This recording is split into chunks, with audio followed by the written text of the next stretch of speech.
लोकसभेत होतं तेच चित्र विधानसभेत मुंबईबाबत असेल। भाजपला विदर्भात 12 ते 13 जागाच मिळतील, संजय राऊतांचा दावा।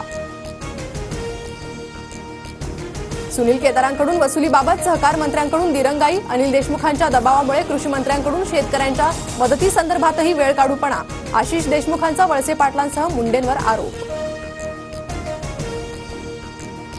गोंदियातील काँग्रेस खासदाराच्या व्हिडिओनंतर भाजपा आमदार विजय रहांगडाले यांचाही स्टंटबाजीचा व्हिडिओ समोर। ट्रॅक्टरवर बसून भाजपा आमदाराने स्टंटबाजी केल्याचा आरोप। अजित पवारांचे कट्टर समर्थक अनिल राक्षे आणि अमोल कोल्हेंची भेट। राक्षे तुतारी फुंकणार असल्याच्या चर्चांना उधाण। अनिल राक्षे खेड आळंदी विधानसभा लढण्यासाठी इच्छुक।